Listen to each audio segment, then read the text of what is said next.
Hello there. Good evening and welcome. Every second, events break across the body politic, particularly from the nation's federal capital city, Abuja.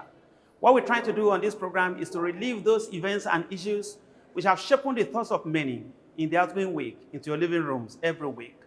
This is Abuja Dispatch, and my name is Adigboyega Arogodo. Let's start off with those stories that made up our news headlines in the outgoing week.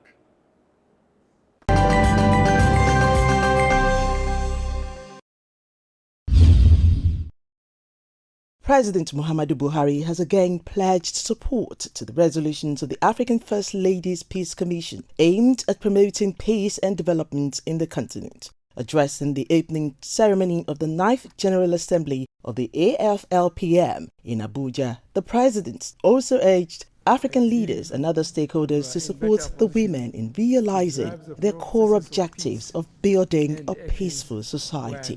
The Nigerian leader expressed concern that peace has become an elusive subject that affects development in many regions of Africa.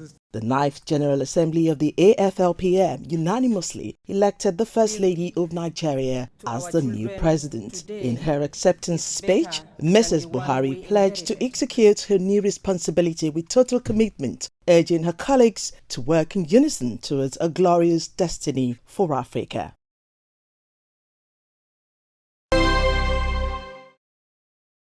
The federal government has finally approved the outlined business case for the establishment of the national carrier. Minister of Aviation, Senator Hadi Sirika, gave these hints while briefing State House correspondents as part of the resolutions reached during this week's Federal Executive Council meeting presided over by President Muhammadu Buhari.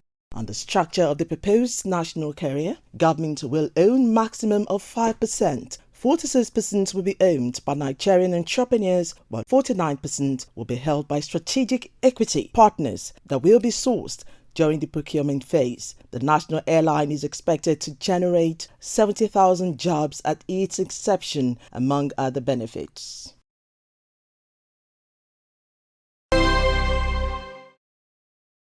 A bill seeking to regulate public-private partnership in Nigeria has scaled second reading at the Nigerian Senate. This was sequel to the presentation of the lead debate on the general principles of the bill by the sponsor, Senator Adamu Aliero, during Wednesday's plenary. The sponsor said that one of the major challenges affecting the growth of the Nigerian economy was a huge deficit in both the areas of social and economic infrastructure, roads, railway, seaports. Titled A Bill for an Act to Repeal the Infrastructure Concession Regulatory Commission Private Partnership Regulatory, the bill sought to repeal the Infrastructure Concession Regulatory Commission Establishment Act 2005 and enacts the Public-Private Partnership Regulatory Commission Bill 2021. The House of Representatives has expressed worries about alleged human rights abuses both within and outside of the armed forces. This notification by the House on Wednesday was conveyed by the Chairman House Committee on Defense, Honorable Babajimi Benson, during the visit of the Implementation Advisory Committee to the Ministry of Defense, sequel to the controversies surrounding the End SARS protest of October 2020 and the role of the military. Honorable Bensi, who noted that human rights are universal rights, explained that human respect, protection and promotion remain a cardinal duty of every government, even during the fight against terrorism. The lawmakers representing Ikorodu Federal Constituency advised further that while striving valiantly in the task of protecting lives and property as enshrined in the Constitution, the armed forces of Nigeria equally have the responsibility to ensure that the rights of every citizen are not abused or trampled upon. The federal government says it's committed to ensuring protection of green environment, preserve the ecosystem and achieve net zero emissions by the year 2060. The Minister of State for Environment, Sharon Ekeazo, said the country's environmental challenges makes Nigeria vulnerable to climate change and needs to be addressed head-on. She said to effectively address issues of climate change, Nigeria needs a legal framework of energy transition plan as pathway to achieve net zero emissions by year 2060, which was in line with the Paris Agreement signed by President Muhammadu Buhari at the just concluded COP26 in Glasgow, Scotland. On the assessment of the federal government's cleanup program in the Niger Delta region, the minister said the exercise is on track, but for the activities of illegal artisanal refineries in some parts of the region.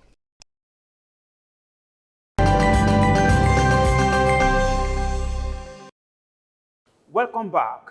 Nigeria is vast in tourism potentials, historical towns, and highly diversified cultural heritage, which embodies people's traditions and belief systems. The capacity of these symbolic representations of people's beliefs to earn Nigeria's substantial revenue is not open to questioning. On Deadline this week, we look at the inability of successive governments to transform these tourism assets to economic gains, particularly in this era of daunting security challenges. Stay with us.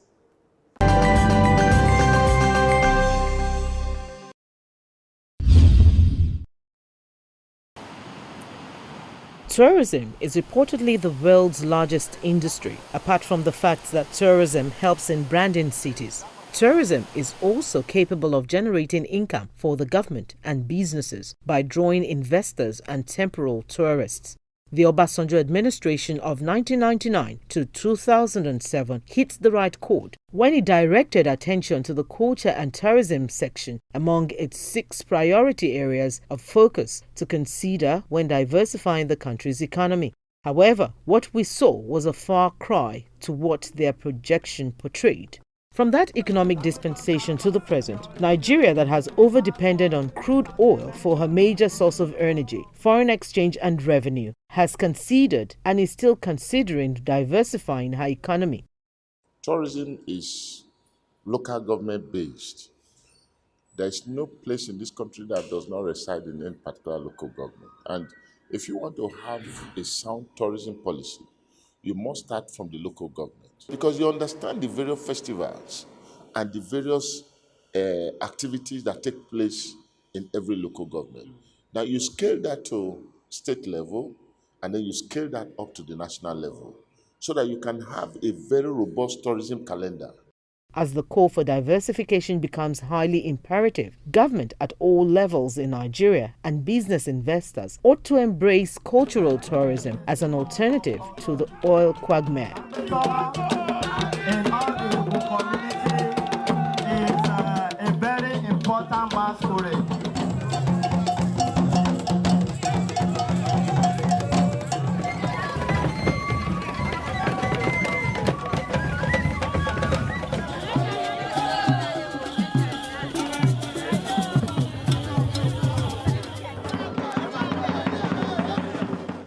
Tourism is one of the major sources of revenue to any government, and any reasonable government across the globe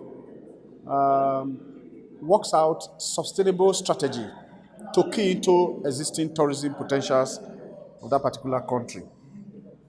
But unfortunately for our part of the world, we are not doing anything really very serious about tourism, probably because of the regime of oil. But unfortunately, oil is not a sustainable source of revenue. It dries up over time. It's something that if disaster occurs, you can't tap into the oil resources. But tourism is something that is not time-bound. It's timeless. We are able to collaborate at the national level to make sure we take advantage of areas that have comparative tourism advantage. As a nation, people will respect us. Currently, Nigeria is not tourism friendly as a result of the fact that kidnappers, armed robbers, cattle rustlers and ritualists are holding sway over the landscape. Domestic or international tourism is not a suicide mission, and interested tourists will not be eager to go to places security is not assured and with zero level of good infrastructure. We want to work on these psychological issues of fear of the terrorism and insurgency that is happening around us. So we are investing in a lot of media campaign, first, to change people's belief about the fact that we are living in a dangerous zone. For a site to become an attraction and to attract tourists, you need many things. Most importantly, you need infrastructure to even to be to reach and access those sites. But the tourism industry is much more complex, and it involves so many other ministries. It starts with the Ministry of Foreign Affairs. A tourist wants to come to Nigeria, he needs an entry visa. The way and manner he is treated at your embassy in Nigeria will determine whether he wants to come here or not. According to the United Nations World Tourism Organization, tourism has been increasingly recognized for its potentials to contribute to the reduction of poverty through its geographical expansion and labor-intensive nature, which supports a spread of employment and can be particularly relevant in remote and rural areas where many of the poor people live. Cultural tourism has to do with the cultural advantages and uniqueness of a people, either man-made or inherited. Among the cultural heritage of a people that could be a source of tourist attractions are dances, music, customs, dresses, historical monuments, images, arts and craft, festivals such as New Year, traditional religious rallies, traditional marriages, and burials. The first thing is draw up a proper calendar and put them on the front burner, and then develop programs and products along those areas that can attract people to those places. If you don't bring people to those places, people will not go there. By virtue of her ethnic plurality, Nigeria's cultural space is characterized by very rich and diverse manifestations, both tangible and intangible. These in turn have given Nigeria her peculiar colors, identity, and authority in the Committee of Nations. The Nigerian cultural festivals can also generate income for investors who are able to harness the unending economic potentials in them. Festivals are times when local businesses thrive on accommodation, security provision, production of souvenirs, flyers, transportation, and of course, material production of cultural artifacts. With the dwindling fortune of oil in the international market, the Nigerian cultural heritages can be maximally explored to provide a sustainable option needed for the growth of the economy. Time is upon us when investment in culture and tourism will provide the needed palliative alternative to the oil. Oil may dry up, but culture and tourism, even though affected by global trends, will continue to thrive on the sands of time.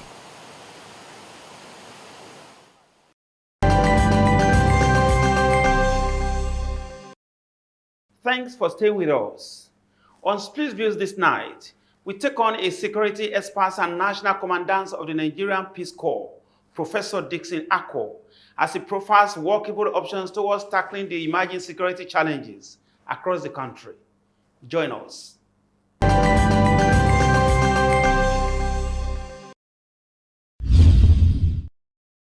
Welcome to the Split Views segment of our program, Abuja Dispatch.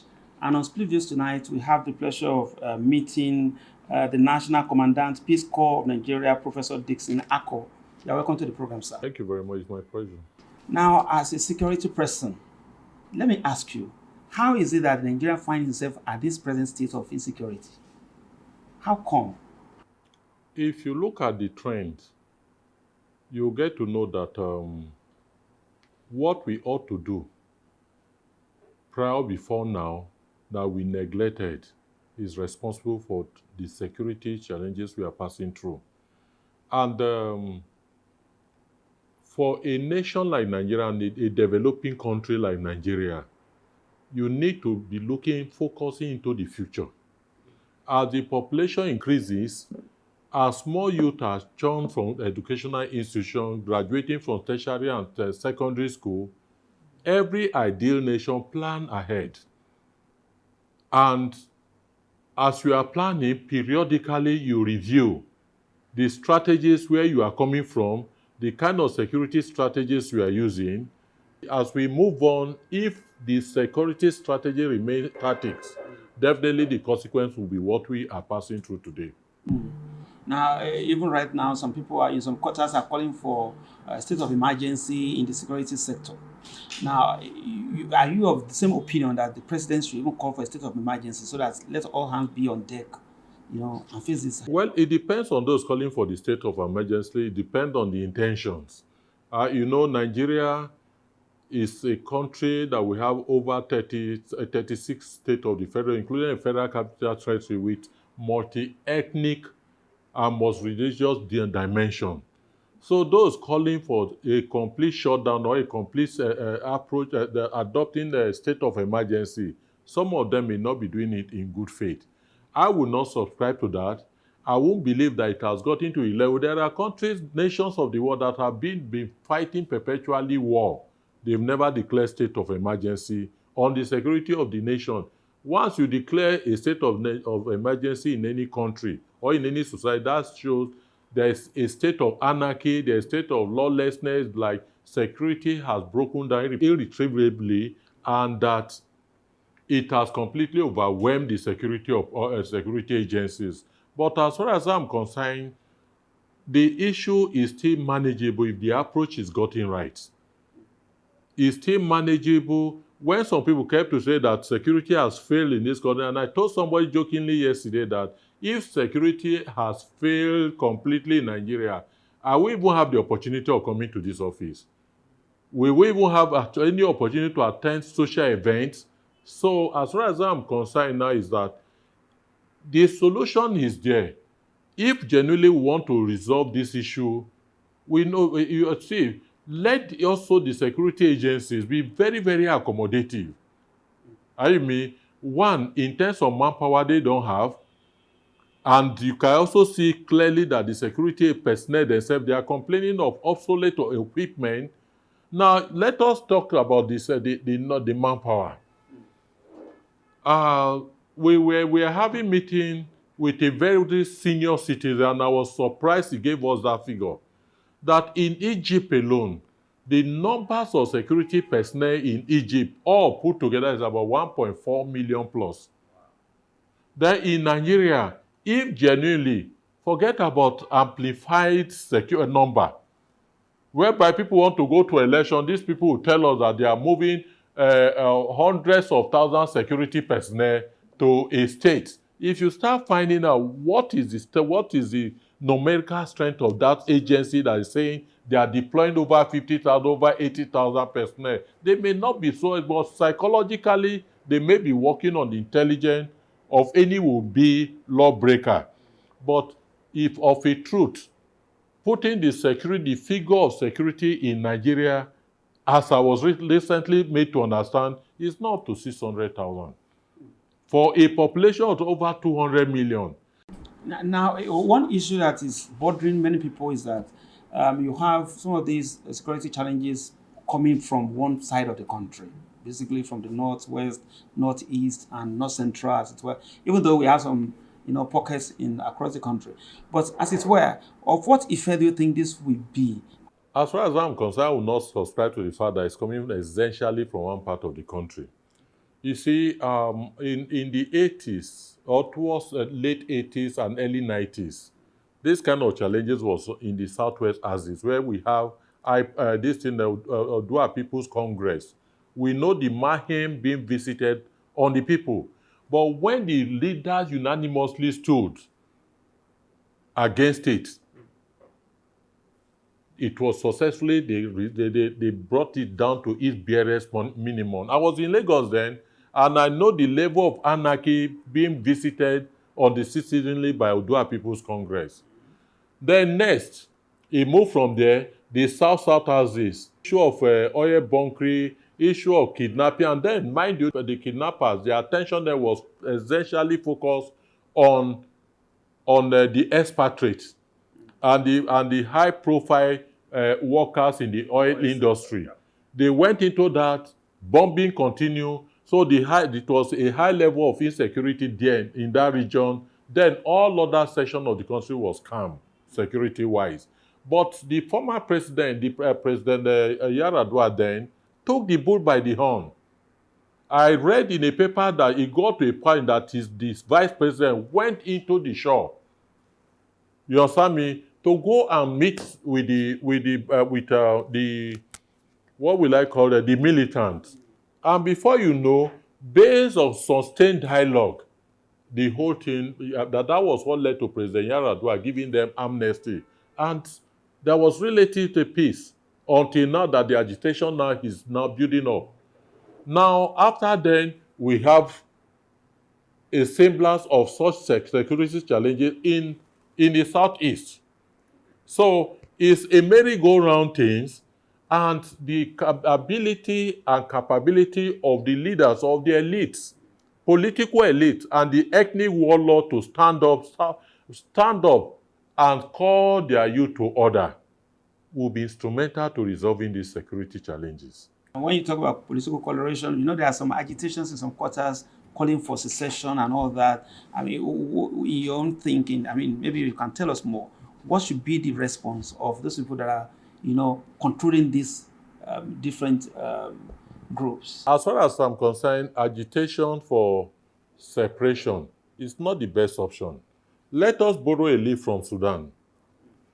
Sudan was having internal war, internal conflicts for over a decade, for over 2 decades. And Sudan felt that the best way to go, let them give the Christian minority a state. That is what led to the creation of Southern Sudan. But have they known peace since then? So separation is not the best option.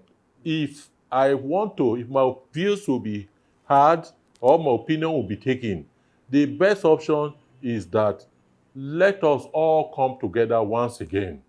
There are times when things are going wrong. You call for re-examination. Review yourself, review the relationship. Social injustice can bring about a lot of challenges as we are facing today. Economic depression. And the mother of it all, there is no nation that can be secured when you have your armies of unemployed youth. You came in here now, you have over 60 youths, graduates. They would have been on the street. There are many of them that doesn't even have the opportunity where to even wake up from the house to go every day.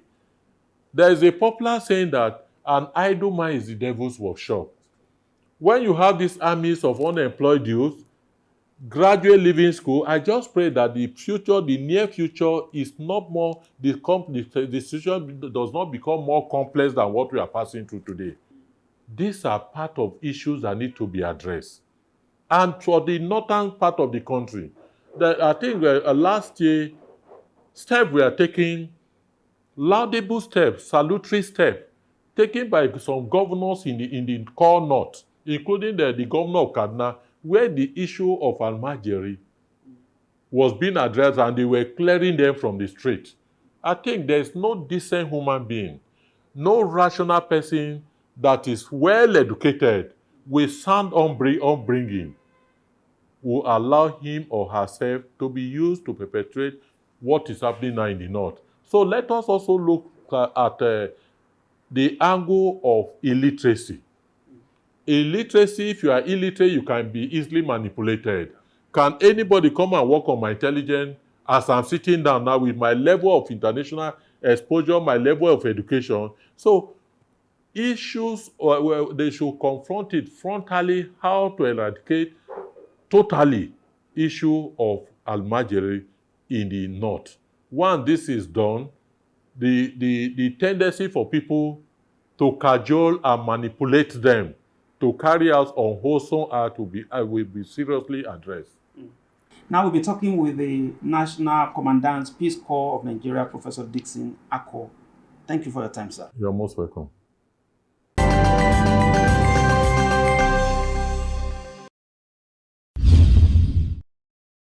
The Armed Forces of Nigeria, other security agencies, intelligence organizations must not rest on their oars. As we are making progress in our effort to eliminate insurgency, banditry, kidnapping for ransom, and all the other criminalities, that we are not yet where we should be. The Nigerians deserve to live in peace, and that until we achieve that, we will not rest. The police and the other security agencies have been mobilized to intensify surveillance, patrol, and pursuit of the criminals. And it's not only about Abuja Kaduna. Yes, Abuja Kaduna belt was discussed specifically, but we appreciated the fact that we are in the season of festivity. So all agencies are committed to providing security for Nigeria, and the maintenance of law and order have been ordered to improve on the activities, intensify surveillance, and minimize, if not eliminate totally, any threat to law and order anywhere in Nigeria.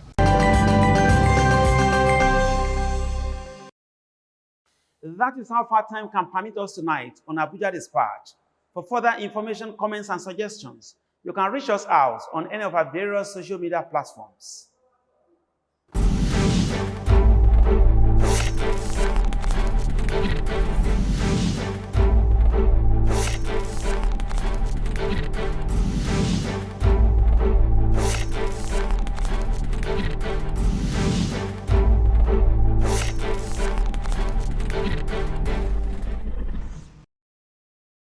Thank you for sharing your moments with us tonight on Abuja Dispatch. A week from now, we'll bring you another refreshing package. Same time, same station. Adegboyega Arobodo is my name. Have a good night.